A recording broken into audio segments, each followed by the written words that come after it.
Hello, my name's Kenneth, but my friends call me Ken. I recently turned 33 and I have the craziest story to tell.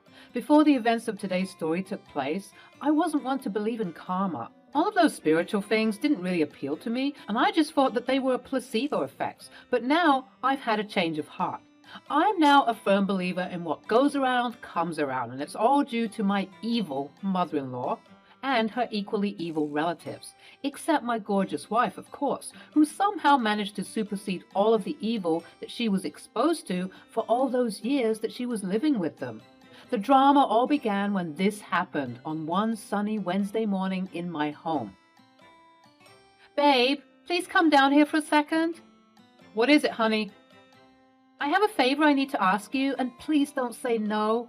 My wife proceeded to give me the cutest puppy dog eyes known to man. With a beautiful face like that, who could ever say no? She went on to explain to me how her mother, Georgina, was coming to town and she needed a place to stay. I knew where this was going and I vehemently said no. But babe, it's only for the weekend. You mean to tell me you can't handle a sweet little old lady for one weekend? That lady was anything but little or sweet. She was evil incarnate. I swear to God, all of the movie renditions of evil in-laws will never amount to the hell I've gone through just to be with Kimberly. I genuinely wonder every day how such a sweet and kind lady was bred from chaos. As I began my campaign of how I simply couldn't manage it, and how Georgina would just have to stay in a hotel or something, Kimberly began to look upset. And, as I alluded to earlier, I am putty in her hands. This woman has my heart wrapped around her little finger. I begrudgingly agreed and she squealed like a little schoolgirl, thanking me profusely. Because you've been so good and cooperative, I'm also going to make sure that she's on her best behavior too. Don't you worry. With any luck, you two won't even meet each other during the stay. It will all go smoothly, I promise. Well, that turned out to be a lie because what unfolded next was something completely shocking and unexpected. It was a Friday afternoon and my mother-in-law Georgina was set to arrive soon. We had prepped the guest room with all of the essentials and some of her favorite things so that she'd feel comfortable and also be less dramatic and annoying, hopefully. At around noon is when I heard the doorbell and my wife, who was in the kitchen at the time preparing some things for her arrival, called out to me and said, "I think she's here, Kenny. Please go get the door." I braced myself and walked up to the door and opened it. On the other side was a woman who was baring her teeth. It wasn't a smile per se, rather she actually looked like she was scowling at me. My mother-in-law said, "Hello, Kenneth." "Hello, how was your trip? I hope you're doing all right." I invited her inside, taking her belongings, doing all of my hosting duties, without being too fussy or rude, but I already started to feel irritated when she began her ceaseless rants. Goodness gracious me, the patio looks stunning. Kenneth, did you work on this? Yeah, actually It simply looks gorgeous. I'll have to come and take some photos soon. Oh, you can take those bags upstairs to my room, dear. And please, could you get me some coffee? I'd like a caramel macchiato with some whipped cream, if you please. Did she think that this was a Starbucks? If you've ever seen A Streetcar Named Desire, you might have an idea of the type of person that Georgina was. She acted exactly like Blanche, someone who walked around with an air of superiority mixed perfectly with feigned innocence and naivety. She strutted as if every step she took was a blessing to be bestowed upon anyone who saw.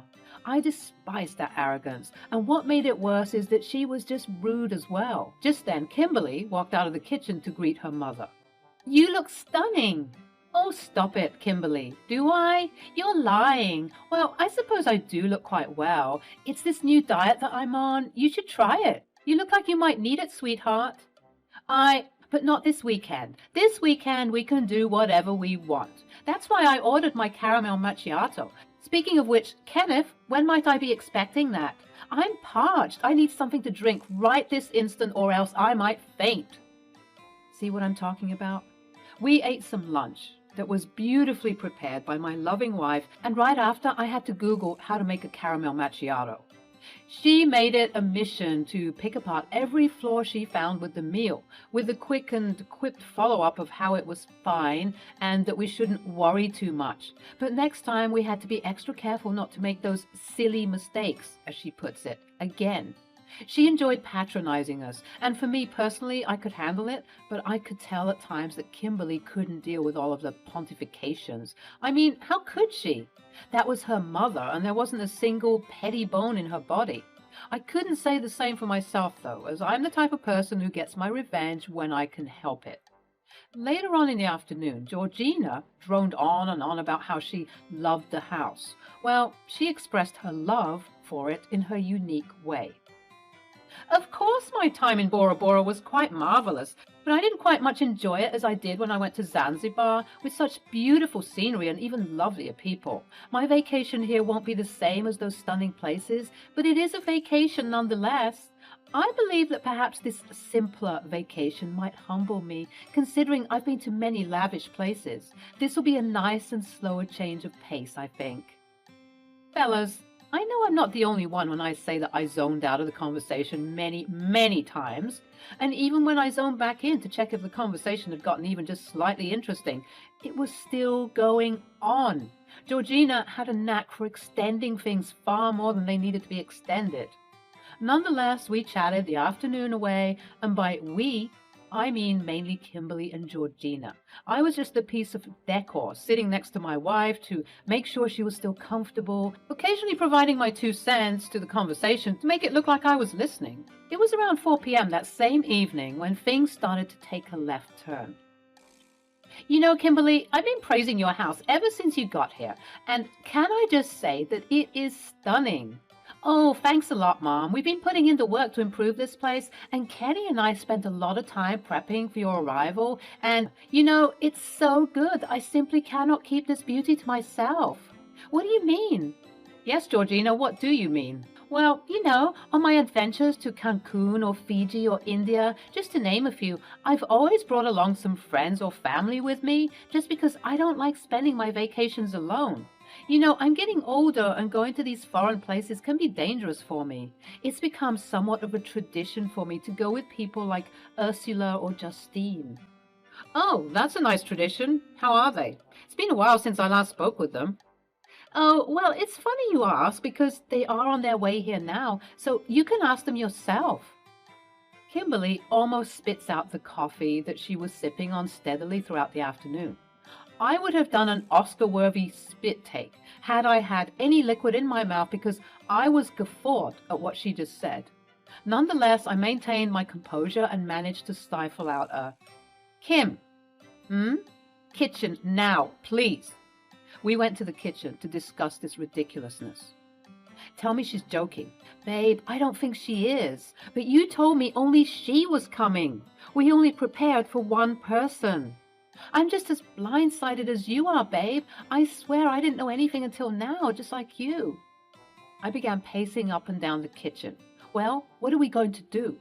I guess we just have to tell her that we only prep for one person, and perhaps we can put the girls in a hotel, and then they can come over during the day to hang out with Mom. I sighed and huffed. This was just all so convenient, wasn't it? Note the sarcasm. As much as I inquired about the well-being of Ursula and Justine, my aunt-in-law and sister-in-law respectively, I was not interested in entertaining them all weekend. They, unfortunately, were very similar to their mother. Not as bad, but having all of them around would be a chaotic combination. We argued about it a little bit more until Georgina herself came to the kitchen. What is the issue with you? I thought it a nice idea to bring along other family members to enjoy this vacation weekend with me. She began to pout, and for some reason it affected Kimberly the same way that Kimberly's pouting affected me. When she wanted to, Georgina could manipulate her way into anything with her puppy dog eyes. I'm guessing the apple didn't fall too far from the tree in that regard.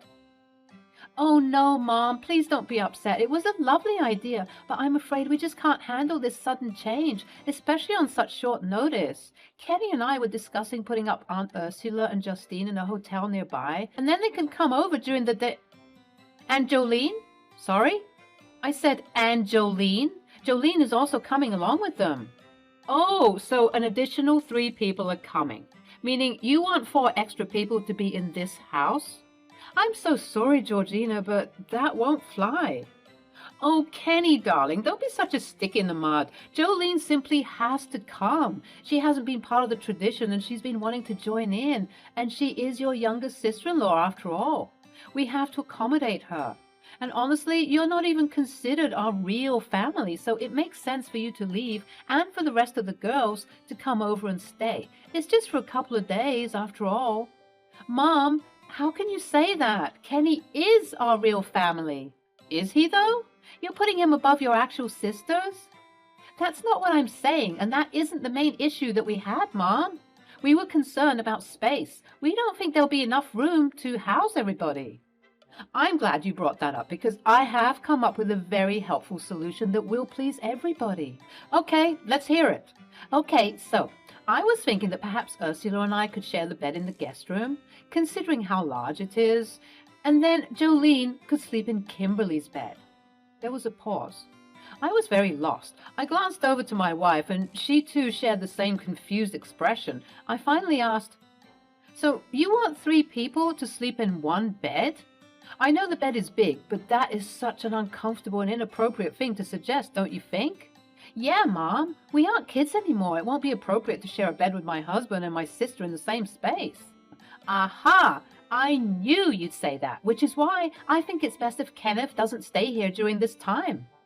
Again, there was another pause. At that moment, I think the lady finally lost all her marbles. So you want me to leave my house? Kenny, darling, don't call me that. Kenneth, don't speak to me that way. Kimberly, are you going to let him speak to me that way? Okay, listen. I don't appreciate you coming into my house and making such last-minute demands. I don't think it's fair. If you wanted a girls' trip or whatever you ladies call it, that would have been fine by me. Had you made such preparations in advance, why didn't you just tell us that this is what you wanted?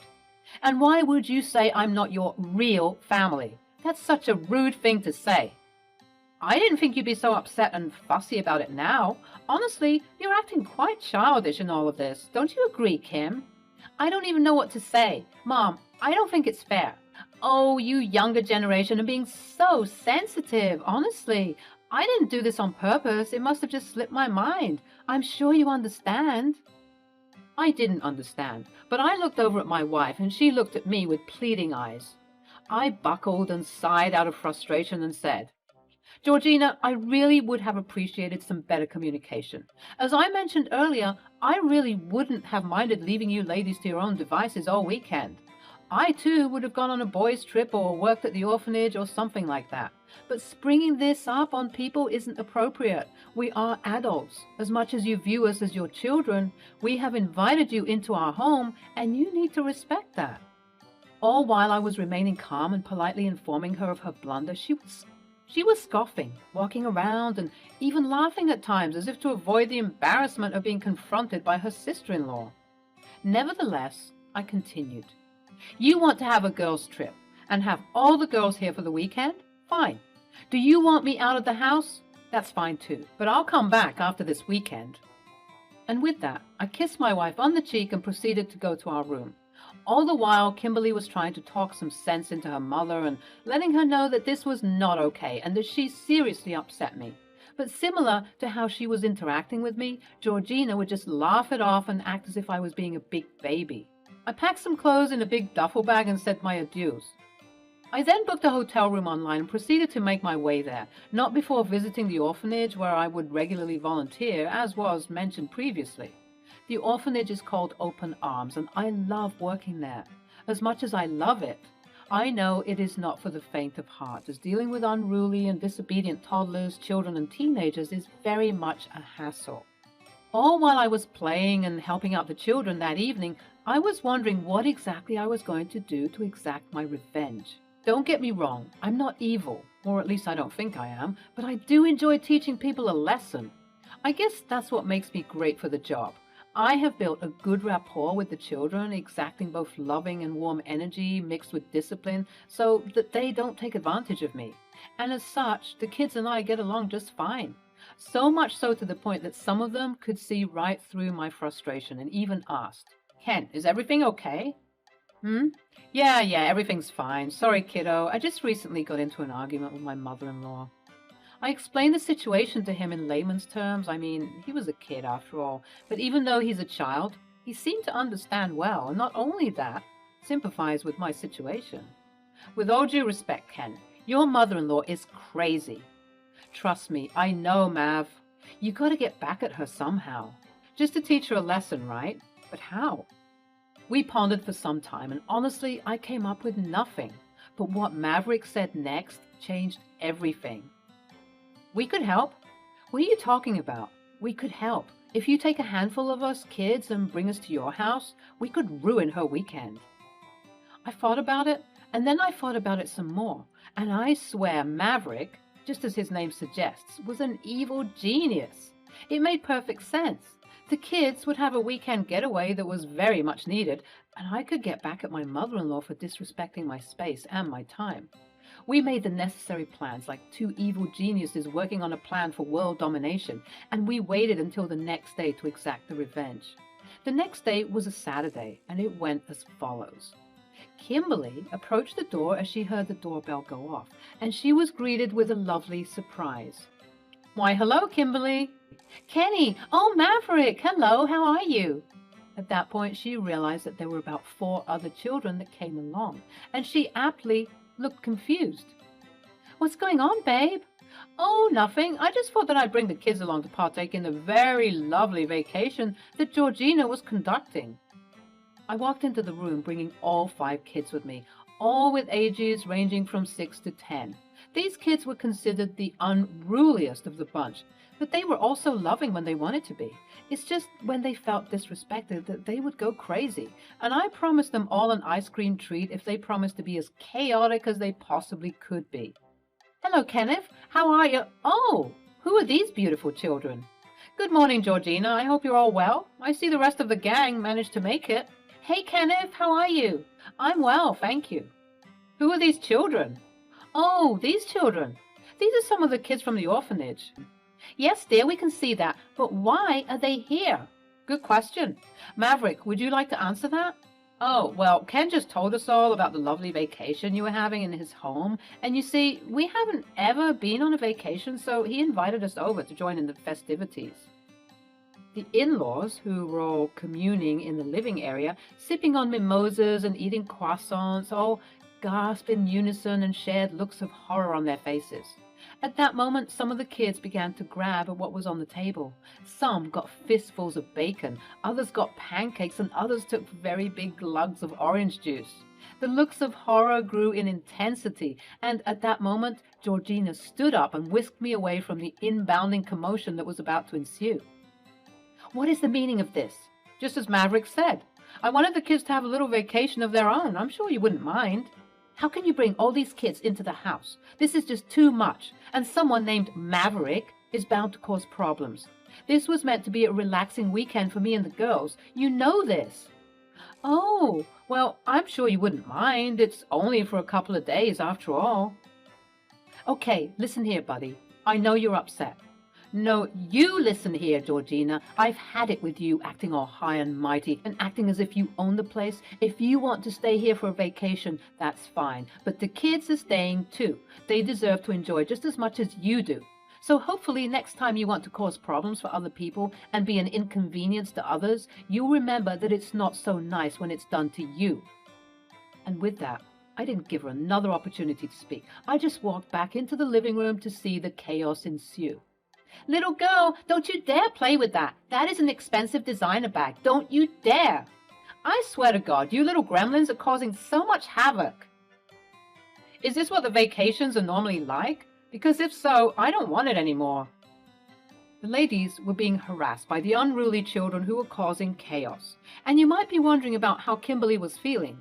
I looked around for her, and she was in the corner of the room snickering to herself. She found this to be funny too. You might also be wondering how I was feeling watching my house getting torn apart, and to that, I will say that it was all worth it. To see the absolute looks of horror and disdain on my in-laws' faces, I didn't mind cleaning up, and Maverick even said that they would be responsible for the messes they make, and they promised to help clean once they were done. I just needed to witness this moment of absolute chaos as the ladies were frantically trying to deal with children that they'd never had to deal with. It was so awkward and laughable to witness the stark contrast between the prim and proper older ladies with the young and chaotic children. Well, it looks like everything is in order. I'll be on my way then. I'll pick up the kids tomorrow or maybe on Monday. Cheerio! And with that, I left the house, laughing in my hotel room. I then called Kimberly and told her that the kids aren't meant to attack her, just the snobby ladies, and if at any point in time she needed a break, she could come to stay with me in the hotel. I will never forget that day, as it was one of the best days of my life.